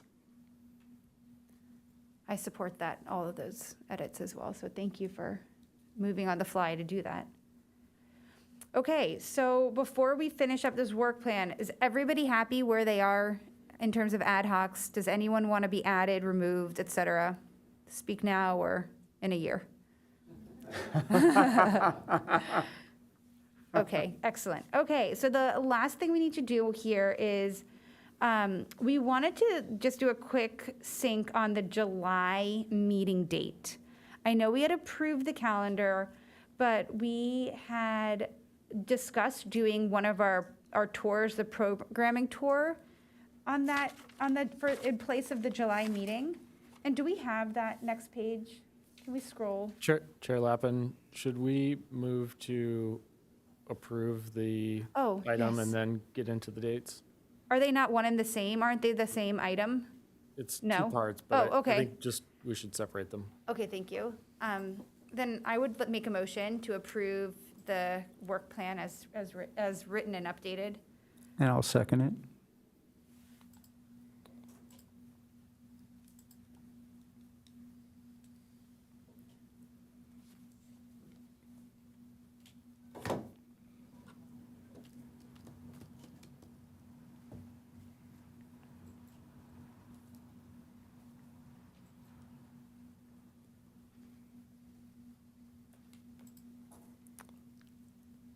Okay, the motion passes unanimously. Woohoo. Okay, so now we will talk about the dates in July specifically. And we would like to just ideally confirm a date, and correct me if I'm wrong here, a time as well, correct? Okay. I personally will be out of town in July, so I won't be able to attend this meeting. So I will just aid whatever conversations I can, but we can continue on the day, what day is today, Tuesday? The third Tuesday? Yeah, the third Tuesday of the month, or if people would like to propose a different date, we can set it as a special meeting. Do you have the? I'm not available the last 2 weeks, just like Courtney. So after the 18th, I can't do it.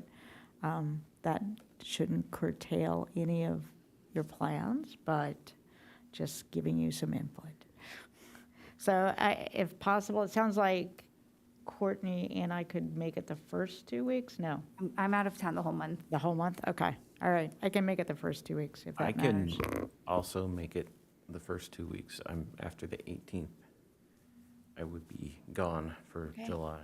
Okay. And we're talking about a vacation, a tour or actual meeting? A tour in lieu of the actual meeting. Okay. So we can set the date and time. We just wanted to set it so people knew. So the regular meeting is dark and we'll do a tour. And just to clarify, this is a tour of recreation. We do the parks tour as we had done when I first started in the fall. So this is more focusing on recreation programming that we have. So the commission may want to take into consideration the times that we have programming and what programming you'd like to see.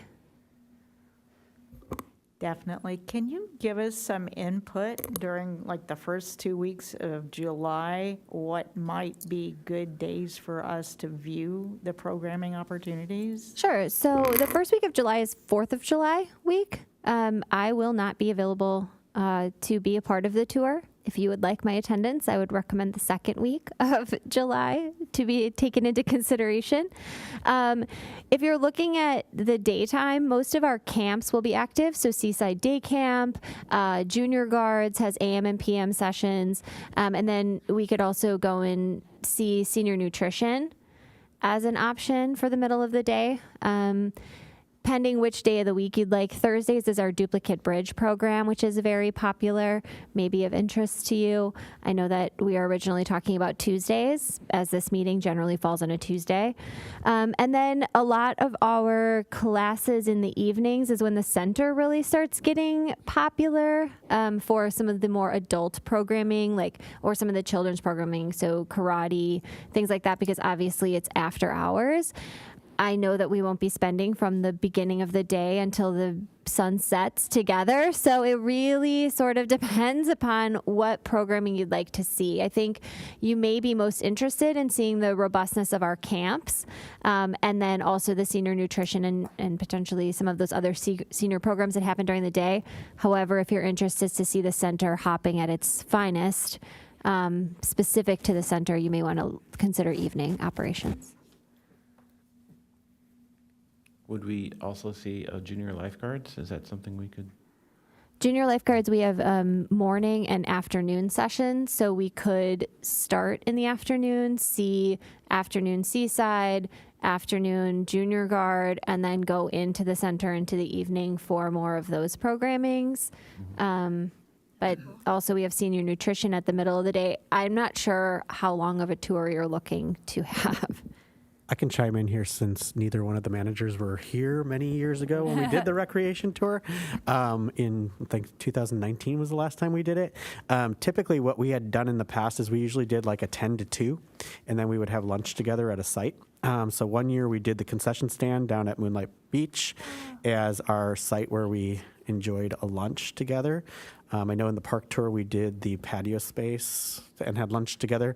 We've also had lunch out at the Scout House one year, and we stopped by Starbucks for Marla. So we've done a variety of things, but that typically, if you're able to do like a 10 to 2, it typically gives you a really broad view of programming that's happening during the day.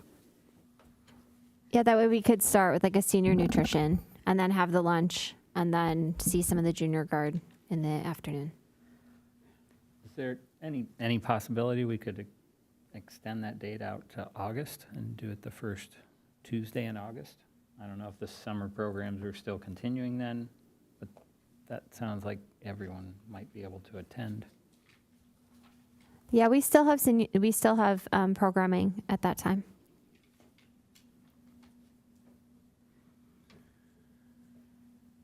I think I could do that, I believe.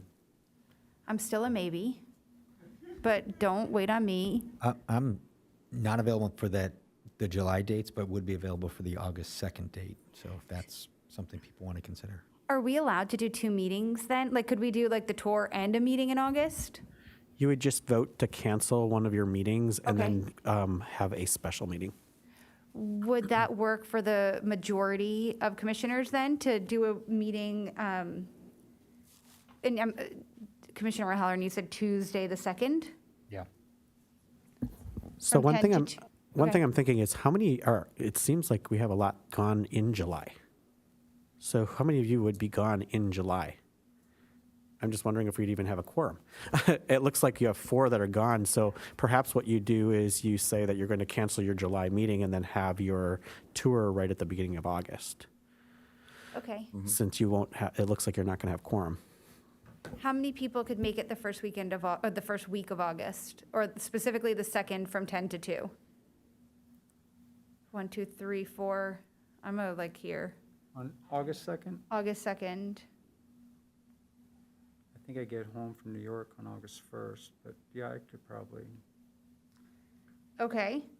So should we go, actually, just to be even more difficult, could you do the next week in August? Do the camps run through then?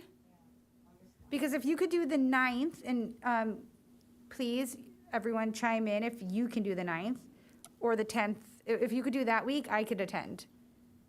The 9th would be better for me. Fellow commission, look at all of us, we're so good with our calendars. I think so. I'm not sure. but Okay.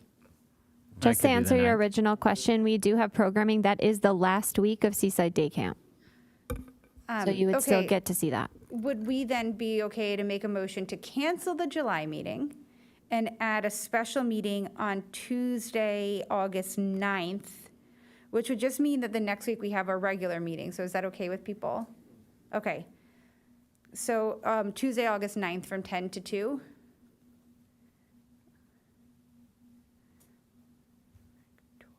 Do we need a motion, or does that qualify?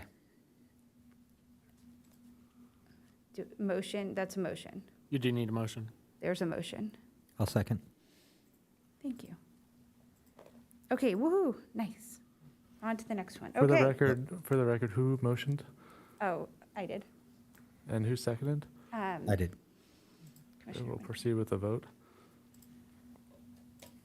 Oops.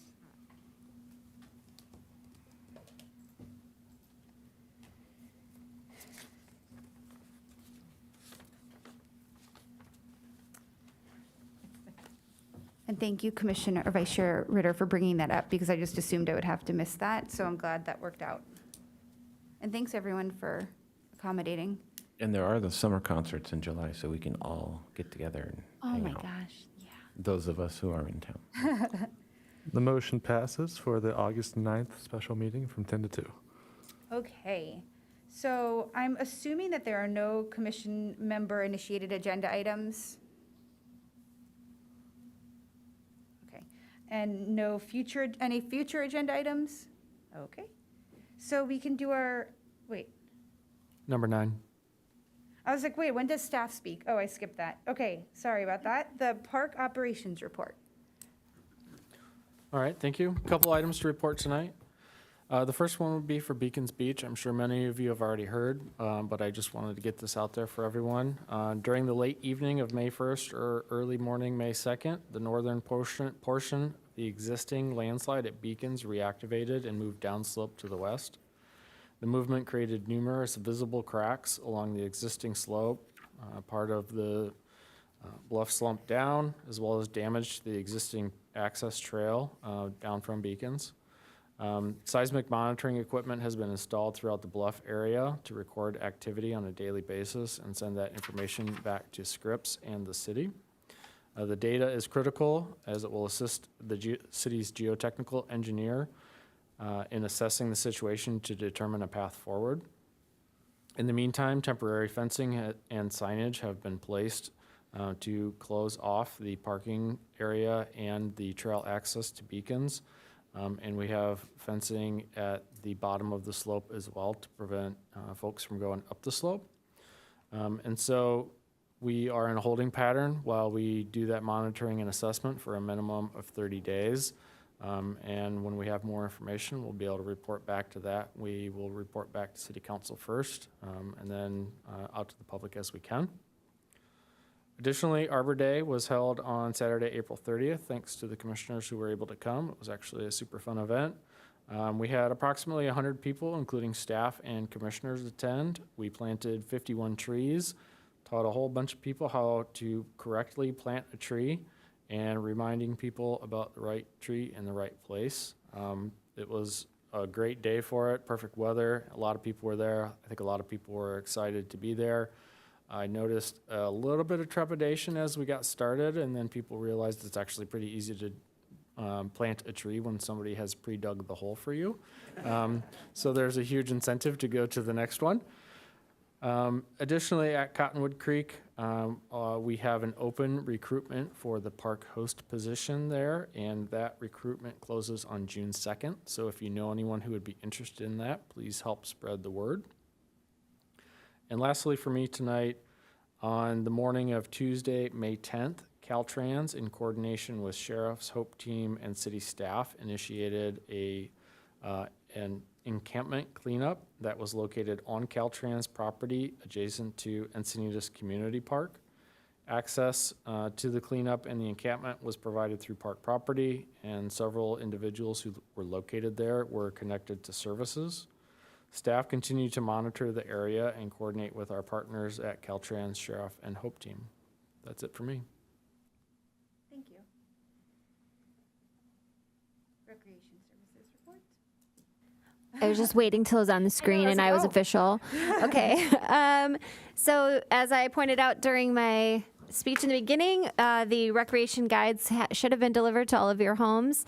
They include all of the summer programming and camps that we have offered, or camps that still have space available or did when registration opened, which was Monday at 8 a.m. So share with everyone that we do have a lot of exciting programs, and the camps that are listed and the programs that are listed should still have some space available. And then movie night was this past Saturday night in Glen Park. We showed the movie Encanto. We had probably upwards of 300 people, I think, in attendance. I didn't do an official count, but this picture even seems maybe light compared to what the final numbers were, because there were people walking up even like as the sun was finally set enough for us to show the movie. And thanks to the commissioners for attending and helping us conduct the survey, which I believe Travis, or Director Carlin, is going to speak on more robustly. And I believe that concludes my update. Thank you. Director's report? Well, first of all, I want to just thank commissioners on this commission for your participation in our events. I think that this commission has done a very good job of making themselves available to help out with events and being ambassadors for our events, and it's probably one of the best commissions as far as that goes. So I'm really proud of you, and I really appreciate all that you do when you come to our events. You always have happy, smiling faces. You're always willing to help. We laugh, we joke, we have a great time. So I really appreciate all the help that you had. One thing that I did want to mention is that Tracy did a lot of last minute problem solving and some cleanup on aisle something. So she did a great job with her staff and making sure that movie night was a success. Also, one thing, if you've gone to a previous movie night and you haven't been to, and you came to this movie night, you notice that we have a much bigger screen.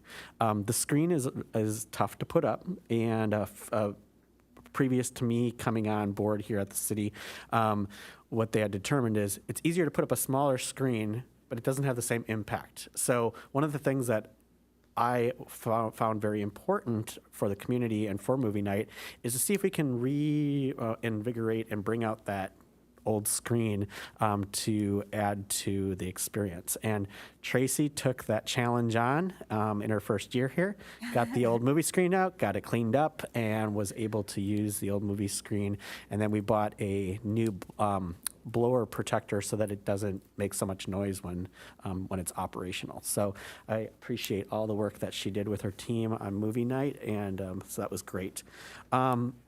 We have a number of public art projects that are going on right now, so I'm working with our new arts administrator to get through some of those. Some of them have been quite challenging. So you're going to see some new things like pedestal art. We're going to also have hopefully the I-5 underpass installed by late fall, and then we're also working on the El Portal project with Paul Ecke school. So those are some things that we're working on with the arts. I'm not going to steal Ross's thunder because I know that he was participated in this, so I'm going to let him talk a little bit more about it during his report. But we are right now doing the Arts and Economic Prosperity Survey, and really what this whole survey is about is to really find out how much people are spending in Encinitas when they go to our arts and culture events. And one of the things that, I don't know if Ross will touch on this, but I wanted to just mention this during my report, is it's one of those surveys where they have very specific ways that we have to collect this data. We can't just give a survey out and have them return it or go home and fill it out. It actually has to be done on site. So it requires a large number of volunteers, and it requires training to those volunteers to know exactly what they need to do when they're doing those surveys. I know that Ross and Courtney helped out with that at the movie night, and we've been doing it at our concerts, and we've been doing it at various programs. So appreciate everyone who is willing to get trained and take part in that. I believe the number is 400 that we have to get within a year, and it's not just individual people. It has to be it's groups. So I'll let Ross talk a little bit more about it during his, because I think he has a good presentation on that. Community grant program. So we do have our community grant program where we award grants to various organizations. Thank you, Ross, for sitting on that committee this year. And Ross brought forward a few recommendations that we can look at, and we're going to work with the arts administrator to look at some of the suggestions that he brought forward. But we are awarding those on June 15th, and then the council will also have an opportunity to dole out some additional funding for the different organizations that may have not been selected by the committee. We are going to be doing a proclamation on June 22nd, as Parks and Recreation Month is in July, but the council is dark, so we're doing that on June 22nd.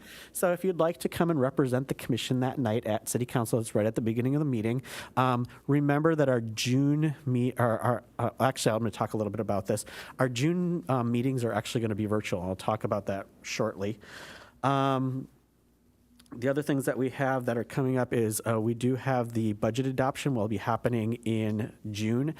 They brought the initial budget forward last week, and the City Council had a few tweaks to that and gave staff some feedback and asked for some additional information, but that will be adopted in June as well. Pacific View is moving forward, so we're going to be starting to have meetings on Pacific View and exactly what the design is going to look like for that building.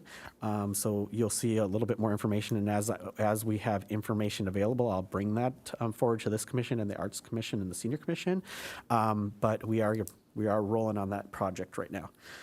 And then the last thing I want to mention is I just mentioned that June meetings are going to be virtual, and that includes this commission. So we have actually had an outbreak here at what's considered an outbreak of COVID here at City Hall. And the City Council is going to be looking at a proclamation to go virtual for the month of June. So please plan on being virtual for next month. Also, all City Council meetings, as long as they move forward with this, will be virtual after tomorrow night. And I think that concludes my report. Just a quick question, that only applies to City Hall? It doesn't have any impact on the community center or any other sites? Correct. The cases were at City Hall and Kayameg, which is our public works yard, and so it does not affect communities and senior center at this point. What we are doing as a precautionary is we are telling the staff up there to stay away from us and stay up there as much as they can. We're doing a lot of virtual stuff when we have to include them on things. Okay, thank you. So I inadvertently had done 10 and 11 already, so I'm just going to jump to 12, the commission reports. Commissioner Winters, we'll start with you and we can work this way. Nothing to add right now, thank you. Give me no time to prepare. I attended Arbor Day, and it was great. It was most enjoyable to see the I guess I would call them participants, and they seemed so enthusiastic, and it was just good that they're out there. And I think there was someone who was helped collect produce locally and then resell it. And I met some people at Dudek, and it looked like a great turnout. I missed the planting in the morning, but it looked like a great event, and I really wanted to go to Encanto. My daughter was in Disneyland, and so I couldn't. It's her favorite movie, but that's all I have, yeah. Thank you. I don't have much. I just wanted to say a thanks to the Parks and Rec staff and everyone who works with you. And for all your work and really guidance and suggestions on our current work plan that we've just put together. So appreciate it.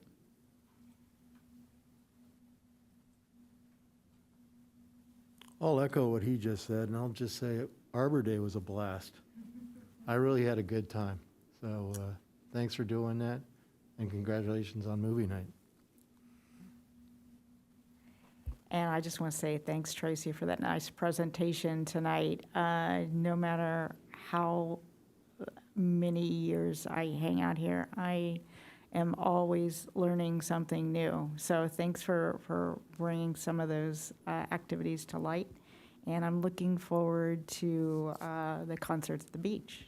Thanks.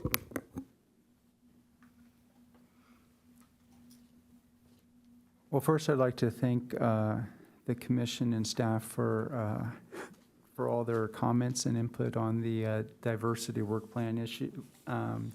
I certainly appreciate the time that you allotted to that so that we could thoroughly discuss it.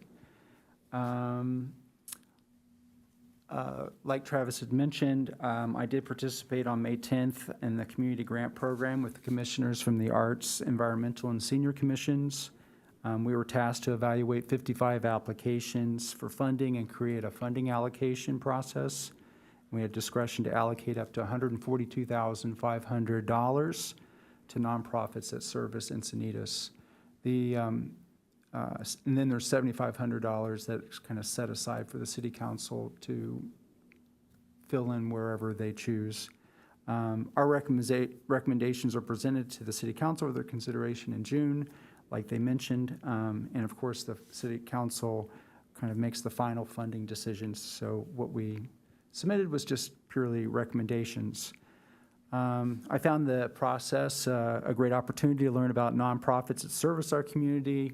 It was also interesting to be a part of the process of evaluating the applications, scoring them, and working on funding allocations, a funding allocation method with the other commissioners.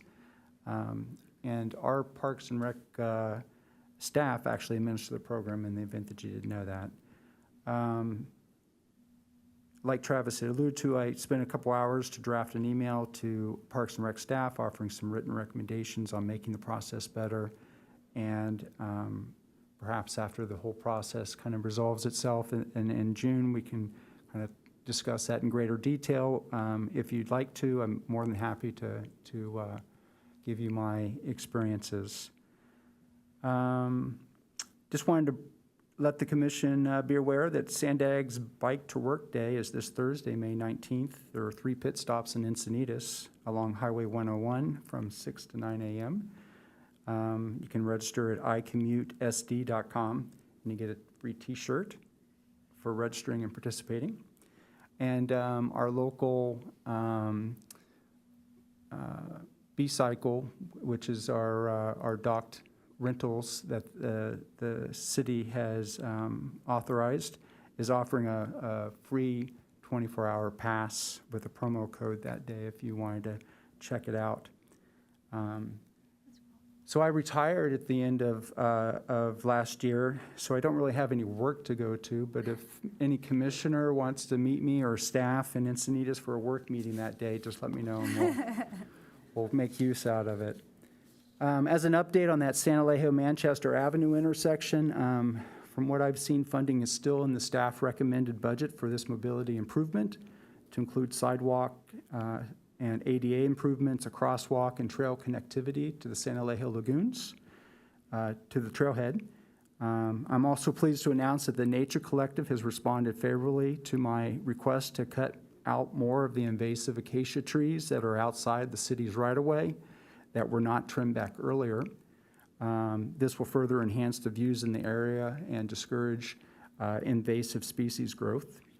They have asked to wait until after nesting season, which is September 15th, and that they be on site when the trees are trimmed. And this should be good timing for when the work hopefully will be done at this intersection.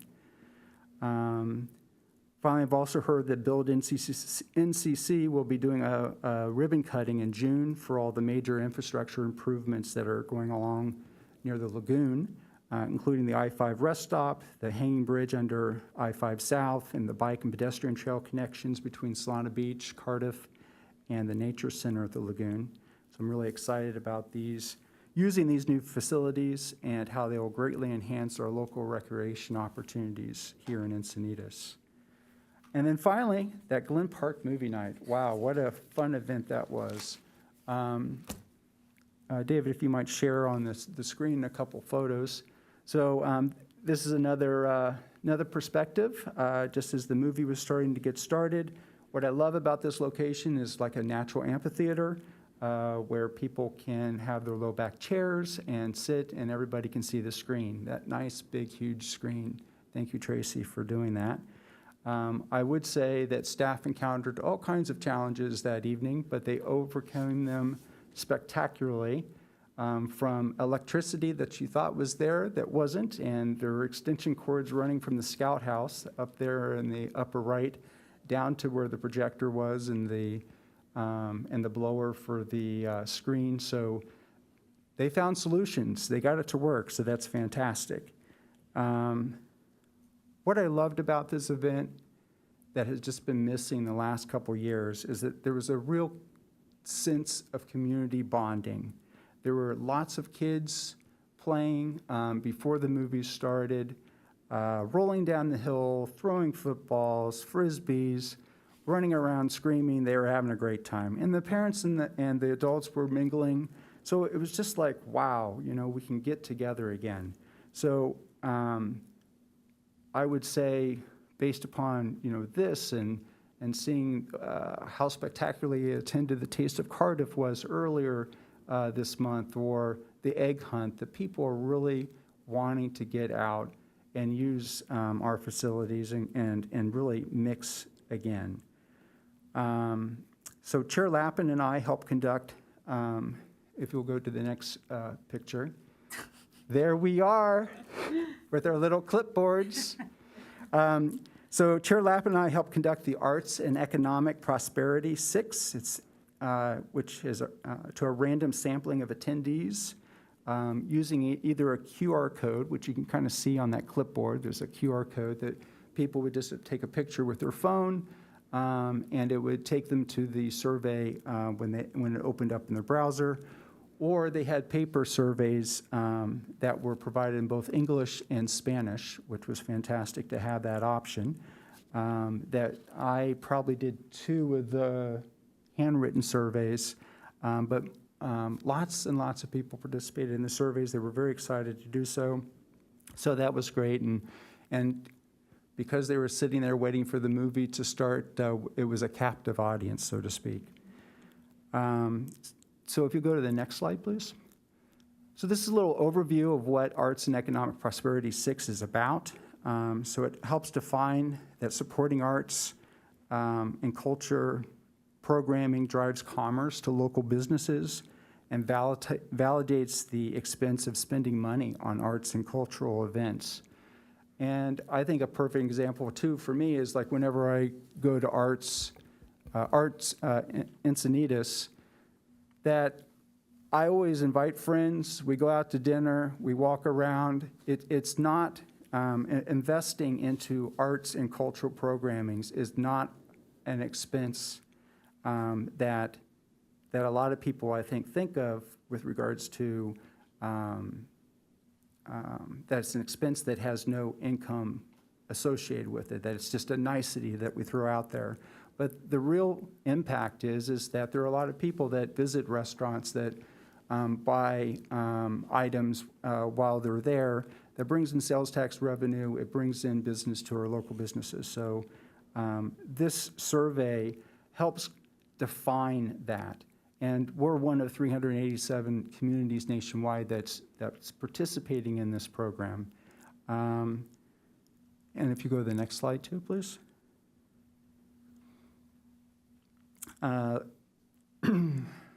So the goal with this survey is to collect a minimum of 400 surveys in Encinitas over the next year, so up to April 30th, 2023. So if you get an opportunity where you're out and about and you can fill out one of these surveys, please do.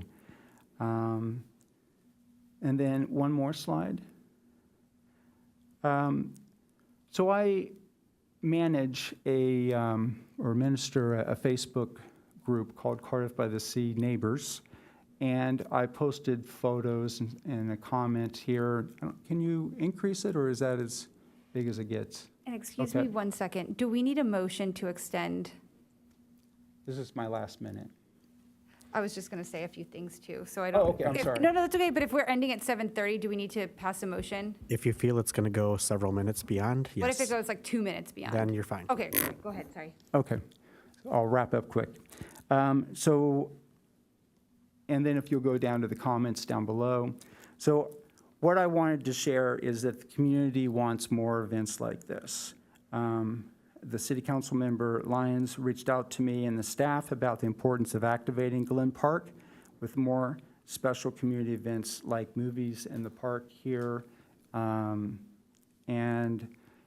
we've had some challenges in the past with Glen Park with regards to families being concerned about using the facilities, and I think doing events like this certainly does reactivate the park. It gets people interested, and I heard from lots of people while I was taking or doing the surveys that they would love to see more movie nights in Glen Park beyond just one a year. Thank you. Okay, thank you. So I will just quickly speak to the 2 events I've attended this past month. I was at Arbor Day, which was super fun and not easy, as Manager Norgard stated. That's my sister, my 7-year-old. It was very hard work getting those trees out of the bins, but it was really cool. And there were a lot of people. The booths that you had were fantastic. And I think we planted 2 trees, and I was sweating profusely afterwards. Well worth it, though. I hope they survive. A really good turnout, and you guys did a great job. I think the whole thing was set up really well. You had a lot of volunteers, all well-educated. People a 7-year-old could figure out how to participate, and I think that's really important, especially as we talk about inclusion and making these events fun for all ages, and you definitely did that, so job very well done. And then movie night at Glen Park was so fun. It felt like old school summer, like kids running, families picnicking. It was just fun to congregate outdoors with the community and have such a positive turnout. And the 2 things I heard over and over was, we'd love to see more of this at Glen Park specifically. And then 2 is, it was hard to find the information about the movie night. There were a handful of people who said, I saw a sign, and then I went online to look, and I couldn't find the information online as easily.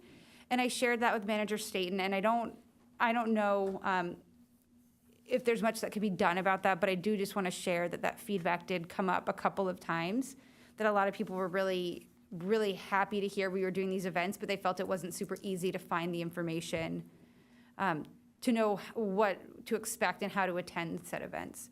But people loved it, and it was such a good turnout. I heard such positive things from everyone I know who was there. My own kids had a great time. They're still talking about it, and they didn't even stay for the movie. But it was just fun to get people together. So thank you. You had a very small group, and you guys put on an amazing event. And I just appreciate how hard you guys are working all day in the evenings to make this stuff come together again. And it's very well received, so thank you. And I think with that, our meeting is over, concluded, adjourned at 7:33. Thank you, everyone. Courtney, for the record, you said 2 minutes overtime, and it was 3. I was so close. I always have too much to say. It was all positive.